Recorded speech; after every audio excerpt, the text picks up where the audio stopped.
स्वागत है आप लोगों का हमारे यूट्यूब चैनल में। आज हम लोग करने वाले हैं रोज कहानी, जिसका लेखक है सच्चिदानंद हीरानंद वत्स्यायन ओके, जिसका जन्म हुआ था 1911 में और जिसकी मृत्यु हो गई थी 1987 ईस्वी में। बढ़ते हैं पहला ऑब्जेक्टिव की ओर। रोज कहानी का नायिका कौन है?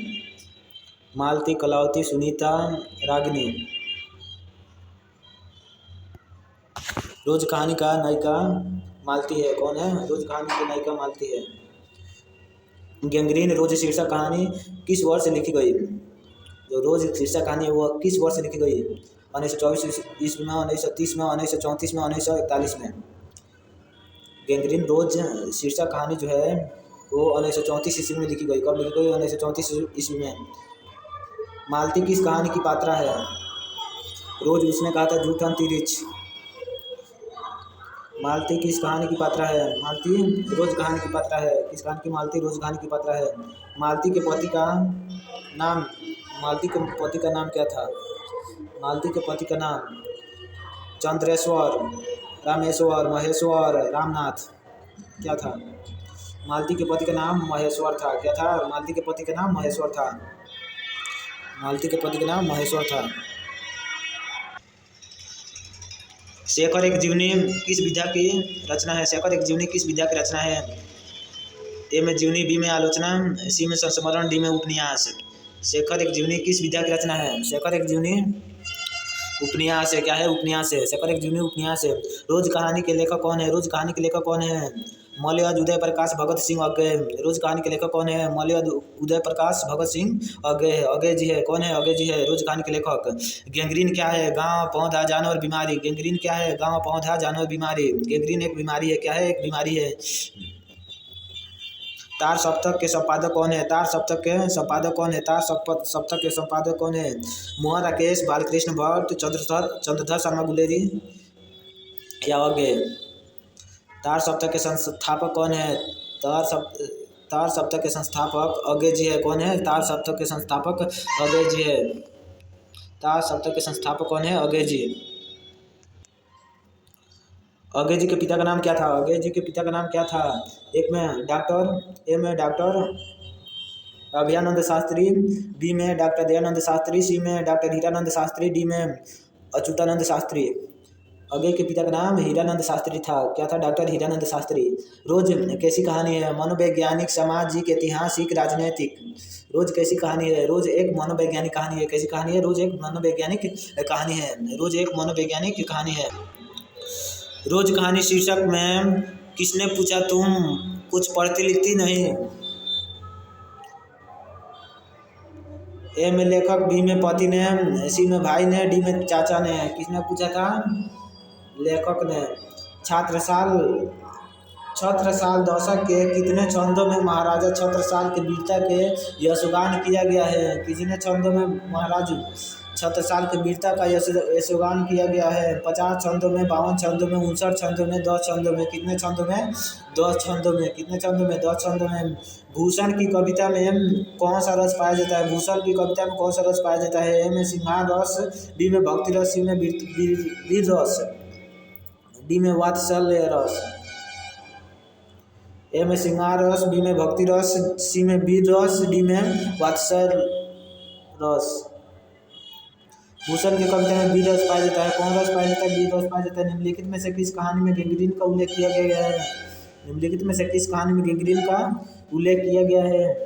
ए में उसने कहा था, बी में रोज, सी में तिरिच, डी में रस्सी का टुकड़ा। गैंग्रीन का उल्लेख रोज कहानी में कहा गया है। रोज कहानी में किया गया है। गैंग्रीन का उल्लेख किस कहानी में किया गया है? रोज कहानी में। यहाँ तक हम लोग का रोज कहानी का ऑब्जेक्टिव समाप्त होता है। हम करने वाले हैं एक लेख और एक पत्र जो भगत सिंह द्वारा लिखा गया है जेल के अंदर। भगत सिंह का जन्म 1907 में हुआ था तथा उनका मृत्यु 1931 में, जो अंग्रेजों द्वारा फांसी दी गई थी। बढ़ते हैं हम अपने क्वेश्चन की ओर। शेर सिंह का शस्त्र स्मरण नामक आख्यानक काव्य किसके द्वारा लिखा गया है? किसके द्वारा लिखा गया है? ए में सूर्यकांत त्रिपाठी निराला, बी में जयशंकर प्रसाद, सी में तुलसीदास, डी में रामधारी सिंह दिनकर। किसके द्वारा लिखा गया है?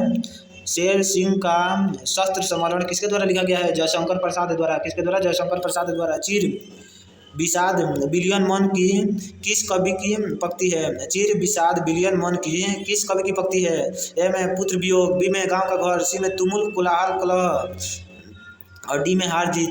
किसकी पंक्ति है? तुमुल कोलाहल कलह। किसकी पंक्ति है? तुमुल कोलाहल कलह में की पंक्ति है। जयशंकर प्रसाद द्वारा जयशंकर प्रसाद का महाकाव्य है। जयशंकर प्रसाद का महाकाव्य कौन है? ए में कमायनी, बी में संकेत, सी में उर्वशी, डी में मुकुल। जयशंकर प्रसाद का महाकाव्य कमायनी है। जयशंकर प्रसाद का महाकाव्य कौन है? कमायनी। जयशंकर प्रसाद का महाकाव्य कमायनी है। एक लेख और एक पत्र में भगत सिंह ने किसको पत्र लिखा था? किसको पत्र लिखा था? एक लेख और एक पत्र में भगत सिंह ने किसको पत्र लिखा था? ए में सुखदेव, बी में राजगुरु, सी में बिस्मिल और डी में अशफाक खान। एक लेख और एक पत्र में सुखदेव को भगत सिंह ने पत्र लिखा था। सुखदेव को भगत सिंह ने पत्र लिखा था। एक लेख और एक पत्र शीर्षक पाठ के लेखक कौन है? उदय प्रकाश, जय कृष्ण मूर्ति, भगत सिंह, चंद्रशेखर आजाद। कौन है लेखक? कौन है? भगत सिंह। कौन है? भगत सिंह। भगत सिंह के पिता और चाचा किसके सहयोगी थे? ए में चंद्रशेखर आजाद, बी में बटुकेश्वर दत्त, सी में लाला लाजपत राय, डी में सुखदेव। किसके सहयोगी थे? लाला लाजपत राय के। किसके? लाला लाजपत राय के। कंकाल उपन्यास किस कवि की रचना है? कंकाल उपन्यास किस कवि की रचना है? ए में शमशेर बहादुर सिंह, बी में जयशंकर प्रसाद, सी में गाजानंद माधव मुक्तिबोध और डी में रघुवीर सहाय। किसकी? जयशंकर प्रसाद की। कंकाल उपन्यास किसकी रचना है? जयशंकर प्रसाद की। किसकी? जयशंकर प्रसाद की। पंजाब की भाषा और लिपि की समस्या किस लेखक की रचना है? पंजाब की भाषा तथा लिपि की समस्या किस लेखक की रचना है? ए में भगत सिंह, बी में मोहन राकेश, सी में नामवर सिंह, डी में जय कृष्ण मूर्ति। किसकी रचना है? भगत सिंह। किसकी रचना है? भगत सिंह। भगत सिंह ने कैसी मृत्यु को सुंदर माना है? ए में युद्ध के दौरान हुई मृत्यु को, बी में वज्रपात से हुई मृत्यु को, सी में देश सेवा के बदले दी गई फांसी को, डी में किसी बीमारी के कारण हुई मृत्यु को। कैसी मृत्यु को सुंदर माना है उसने? देश सेवा के बदले दी गई फांसी को। देश सेवा के बदले दी गई फांसी को। यहाँ पर हमारी भगत सिंह द्वारा लिखित एक लेख और एक पत्र के ऑब्जेक्टिव समाप्त होता है और बढ़ते हैं हम अगले चैप्टर की ओर। तब तक आप हमारे वीडियो को लाइक और सब्सक्राइब कर दीजिए लोग, ताकि हमें भी मोटिवेशन मिलता रहे हैं। हिंदी का 7 पार्ट और वो सदनीरा, जिसका रचयिता है जगदीश चंद्र माथुर, जिनका जन्म हुआ था 1917 में, जिनकी मृत्यु हो गई थी 1978 ईस्वी में। बढ़ते हैं इस चैप्टर के ऑब्जेक्टिव के ओर। जगदीश चंद्र माथुर का जन्म कब हुआ था? जगदीश चंद्र माथुर का जन्म कब हुआ था? ए में 16 जुलाई 1917 ईस्वी को, बी में 16 जुलाई 1918 ईस्वी को, सी में 17 अगस्त 1917 ईस्वी को और डी में 20 सितंबर 1917 ईस्वी को। जगदीश चंद्र माथुर का जन्म 16 जुलाई 1917 ईस्वी को हुआ था। कब हुआ था? 16 जुलाई 1917 ईस्वी को। बहुजन संप्रेषण के माध्यम पुस्तक किसने लिखी? बहुजन संप्रेषण के माध्यम पुस्तक किसने लिखी? ए में जयप्रकाश नारायण, बी में जगदीश चंद्र माथुर, सी में मलयज, डी में मोहन राकेश। किसने लिखी? जगदीश चंद्र माथुर। बहुजन संप्रेषण के माध्यम पुस्तक जगदीश चंद्र माथुर ने लिखी। किसने लिखी? जगदीश चंद्र माथुर ने। ओ साधानीरा साहित्य की कौन सी विधा है? ओ साधानीरा साहित्य की कौन सी विधा है? ए में ललित निबंध, बी में यात्रा संस्मरण, सी में संस्मरण, सी में आत्मकथा, डी में डायरी। ओ साधानीरा साहित्य की कौन सी विधा है? ओ साधानीरा जो है यात्रा संस्मरण है। यात्रा संस्मरण है।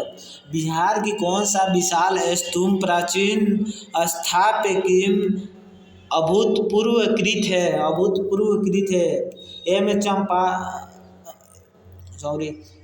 नंदनगढ़, बी में चंपारण, सी में भागलपुर, डी में देवबंद।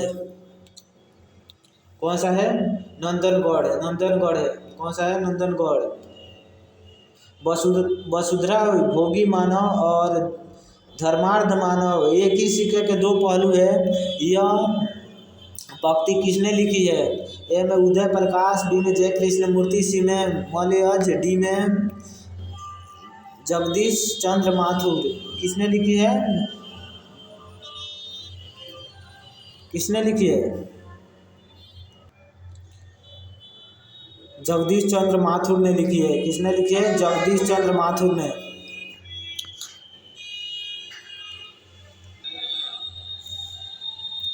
गांधी जी की झोपड़ियों को डॉट डॉट ने जला दिया। किसने जला दिया? डॉट डॉट ने जला दिया। ए में ग्रामीणों, बी में युवकों, सी में यमन साहब के कर्मचारियों, डी में छात्रों। किसने जला दिया? यमन साहब के कर्मचारियों। यमन साहब के कर्मचारियों ने। किसने? यमन साहब के कर्मचारियों ने। मैं असहाय विवश बैठी ही रही, उठ गया छाना मेरा। यह पंक्ति किस कविता से ली गई है? यह पंक्ति किस कविता से ली गई है? गांव का घर, हार जीत, पुत्र वियोग, उषा। किस कविता से ली गई है? पुत्र वियोग। किस कविता से ली गई है? पुत्र वियोग। वैशाली महोत्सव का बीजारोपण किसने किया? ए में बालकृष्ण भट्ट, बी में जगदीश चंद्र माथुर, सी में भगत सिंह, डी में मलयज। किसने किया? जगदीश चंद्र माथुर। किसने किया? जगदीश चंद्र माथुर। ओ सादा नीरा में बिहार के किस भूभाग का संस्कृति का वर्णन है? ओ सादा नीरा में बिहार के किस भूभाग के संस्कृति का वर्णन है? ए में गया, बी में आगरा, सी में चंपारण, डी में मुंगेर। किसकी? चंपारण की। किसकी? चंपारण की। किसकी? चंपारण की। ओ सादा नीरा शीर्षक निबंध के लेखक कौन है? ए में रामधारी सिंह दिनकर, बी में सच्चिदानंद हीरानंद वात्स्यायन, सी में जगदीश चंद्र माथुर, डी में मोहन राकेश। ओ सादा नीरा शीर्षक निबंध के लेखक कौन है? जगदीश चंद्र माथुर। ओ सादा नीरा किसको निवृत्त बनाकर लिखा गया है? ए में गंगा, बी में गंडक, सी में कोसी, डी में बागमती। किसको निवृत्त बनाकर लिखा गया है? गंडक। ओ सादा नीरा शीर्षक पाठ किस विधा के अंतर्गत आता है? ए में कहानी, बी में निबंध, सी में कविता और डी में शब्द चित्रण। किसका अंतर्गत आता है? निबंध। किसका अंतर्गत? निबंध का अंतर्गत। ओ सादा नीरा शीर्षक पाठ में किस महापुरुष की चर्चा की गई है? ए में महात्मा गांधी, बी में पंडित जवाहरलाल नेहरू, सी में बाल गंगाधर तिलक और डी में सुभाष चंद्र बोस। किस महापुरुष की चर्चा की गई है? ए में महात्मा गांधी की। किसकी? महात्मा गांधी की। ओ सादा नीरा निबंध किस पुस्तक से ली गई है? ओ सादा नीरा निबंध किस पुस्तक से लिया गया है? बेखरते क्षण से, नीलकुसुम से, बोलते क्षण से, हरे को हरि नाम से। किससे? बोलते क्षण से। रामपुरवा कहाँ है? बितियारवा के पास, बी में नवगछिया के पास, सी में रांची के पास, डी में इलाहाबाद के पास। रामपुरवा कहाँ है? बितियारवा के पास। किसके पास? बितियारवा के पास। गंडक नदी के जल सदियों से ए में शांत रहा है, बी में चंचल रहा है, सी में गर्म रहा है, डी में ठंडा रहा है। गंडक नदी का जल सदियों से चंचल रहा है। क्या रहा है? चंचल रहा है। महात्मा गांधी को महुए के नीचे किसने जगह दी? महुए के नीचे किसने जगह दी? ए में मुखिया ने, बी में ग्रामीणों ने, सी में मठ के महंतों ने और डी में उसके भाइयों ने। किसने जगह दी? मठ के महंतों ने। किसने जगह दी? मठ के महंतों ने। किसने? मठ के महंतों ने। मुन्नी कौन थी? ए में सुकनी की बेटी, बी में रजनी की बेटी, सी में शिवनी के बेटी, डी में बिस्नी की बेटी। मुन्नी कौन थी? मुन्नी एक बिस्नी की बेटी थी। किसकी बेटी थी? मुन्नी बिस्नी की बेटी थी। पुत्र वियोग शीर्षक कविता के कवित्री कौन है? पुत्र वियोग शीर्षक कवित्री कौन है? महादेवी वर्मा, जयंती, सुभद्रा कुमारी चौहान, मीराबाई। कौन है? सुभद्रा कुमारी चौहान। सुभद्रा कुमारी चौहान का जन्म कब हुआ था? 1904 ईस्वी में, 1900 ईस्वी में, 1901 ईस्वी में, 1899 ईस्वी में। सुभद्रा कुमारी चौहान का जन्म 1904 ईस्वी में हुआ था। सुभद्रा कुमारी चौहान का जन्म कब हुआ था? 18 अगस्त 1910 ईस्वी में, बी में 15 अगस्त 1902 ईस्वी में, सी में 20 अगस्त 1915 ईस्वी में, और डी में 16 अगस्त 1904 ईस्वी में। कब हुआ था? 16 अगस्त 1904 ईस्वी में। 16 अगस्त 1904 ईस्वी में। ओ सदा निरान शीर्षक निबंध में वर्णित मन कैसे ताल है? गहरे, छोटे और विशाल, उथले और छिछले। गहरे और विशाल कैसा ताल है? गहरे और विशाल कैसा? गहरे और विशाल कैसा ताल है? गहरे और विशाल। यहाँ पर हम लोग का वो सादा नीरा का ऑब्जेक्टिव समाप्त होता है। आप लोग हमारे चैनल को लाइक सब्सक्राइब करते रहिए और अपने दोस्तों के पास शेयर करते रहिए, वो भी इस चैप्टर बाय ऑब्जेक्टिव को देखकर अपने हिंदी के ऑब्जेक्टिव को मजबूत कर सकें और परीक्षा में अधिक से अधिक नंबर को एकत्रित कर सकें। मिलते हैं अगले क्लास में। तब तक के लिए धन्यवाद। All the best. अपने तैयारी करते रहिए।